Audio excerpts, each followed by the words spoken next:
Hey guys, how are you?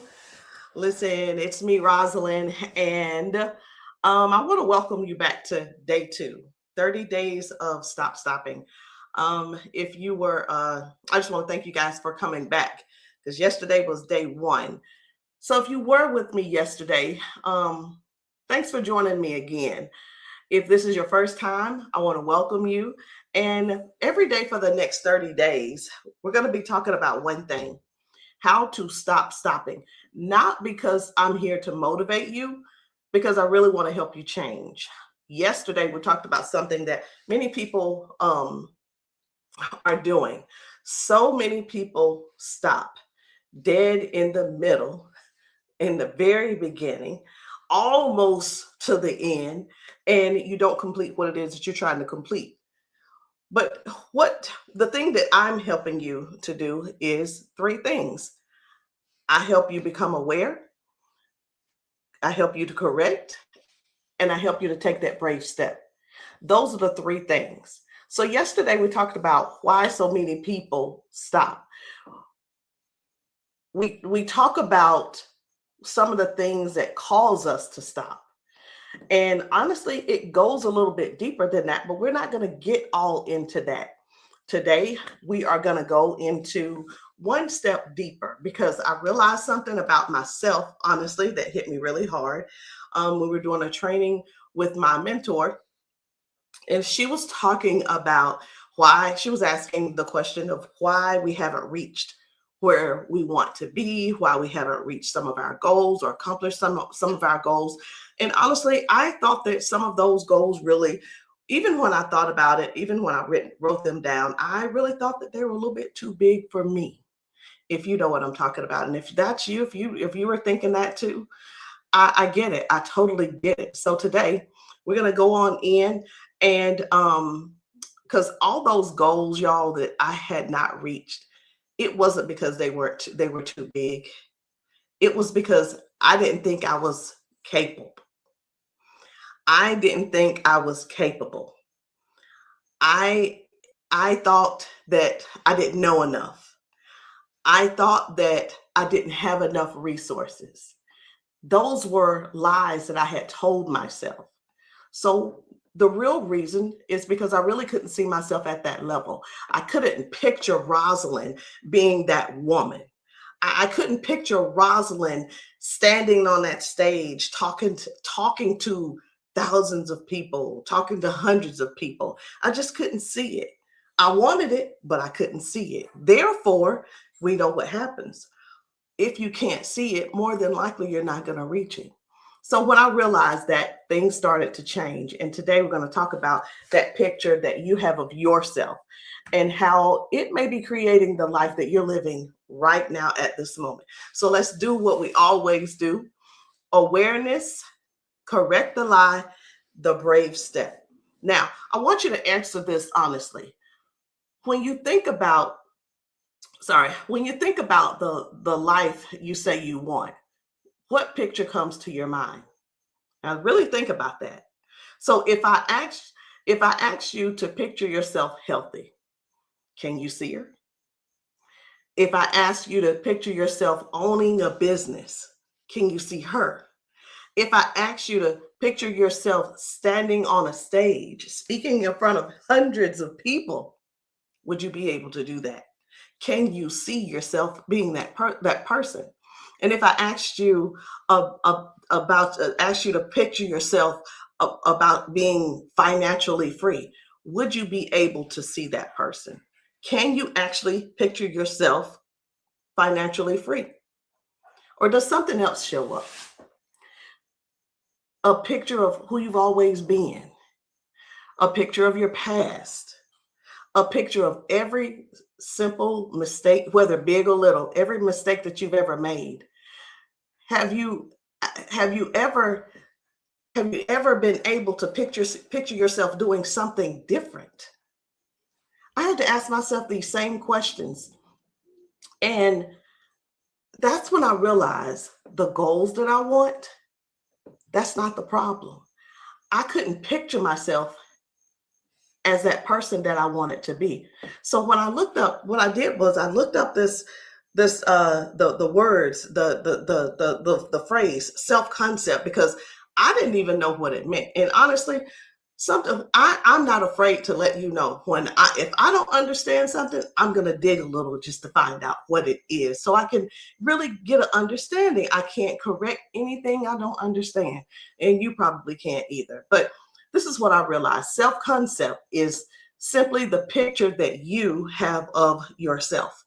So whether you realize it or not, that picture influences the decisions that you make every single day. You say you want to go live, then something inside says, we don't do that. You say you want to lose weight, then something inside says, we don't do that. You say you want to write a book, and there you go again. Something inside of you says, we don't do that. You say you want to speak, and then something inside of you says, who do you think you are? And it's almost like your mind is trying to protect you from the person that you've always believed yourself to be. It almost goes into default. So you have to really work hard to get yourself out of that. And I'll help you with that. But it's not because it's trying to hurt you. It's because that identity is that's what your mind is familiar with. So let's correct that. Let's correct that lie. The lie is not I can't. The lie is women like me don't do things like that. And can I tell you something? Who who are you telling that it's hard? Because I dropped out of high school. I grew up without a father. I was bullied as a little girl. There was plenty of reasons that I could use to say, hey, I'm because I didn't believe that I was enough. I really didn't. Plenty of reasons for me to stay where I was. But when I realized that, no, no, no, we're going to, I can change because of the way I think about myself. That's exactly what I did. Those things that I went through didn't determine my future. The picture I had of myself, it just had to change. So Romans 12:2 tells us to be transformed by the renewing of our minds. Okay, God doesn't just change us God changes us from the inside. He doesn't just change what we do. He changes what and who we believe we are. And once I started changing that whole picture, my decisions started changing. What I'm doing every day started changing. Things that I was eating started changing. I wasn't trying to act like somebody else. I was literally becoming the woman that God created me to be. Now, here's your brave step today. I want you to finish this sentence. I am becoming the woman who, and you finish the rest. Let me say it for you again. I am becoming the woman or man who, and you finish the rest. Don't say who you've been. And if you're writing this down, it would be really good if you would write it down. I am becoming the woman who. So you don't write who you've been. You write down who you're becoming. And maybe it's I'm becoming the woman who keeps her word. Maybe I'm becoming the woman who trusts God. Maybe I'm the woman who finishes what she starts. Maybe I'm the woman who takes care of her health. And that's important because before this day is over, and I know we just got about 2 hours, do one thing that matches that woman that you're speaking of right now.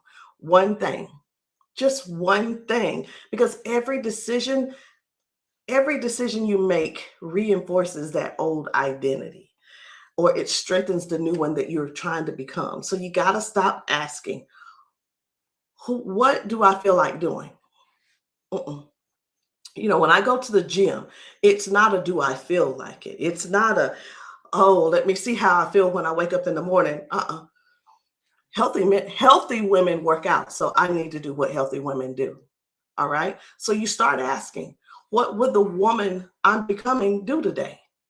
Because your life rarely rises about above the picture that you where you carry yourself at. you want to have your mind and your actual doing to match. So you got to change the picture, and eventually your decisions are going to change even who you feel like you are, who you think you are, and it'll become easier to start speaking better about yourself and thinking you're capable of doing more things. Not just capable of doing more things, but also deserving to have more things and other things. Eventually, you're going to change your life. So today, stop stopping and become her first. And don't be afraid of becoming somebody you literally have never seen, or literally who you've never, I don't know how that person acts. Well, pretend like you know, but you know that person does not act like that old version of you. And once you do that, the results are going to follow. So before we get off of here today, I want to invite you back for tomorrow. Today, we talked about the picture you have of yourself. And tomorrow, we're going to answer the next question, which is how do I actually change that picture? And I'm going to share some daily practices that I do. These things have been helping me change the way I see myself. And we're going to talk about the mirror work tomorrow. We're going to talk about affirmations. We're going to talk about gratitude, and we're going to talk about renewing your mind every single day until that new identity becomes so familiar with you that that old person, that old you don't even recognize. You rarely talk about that old person. So you don't want to miss tomorrow. Make sure you invite somebody back to hear this message tomorrow. Share this live with another woman who's tired of stopping every time she gets close. Guys, I will see you tomorrow. And remember, stop stopping. All right? Stop stopping. And I'll see you guys later. Have a good night.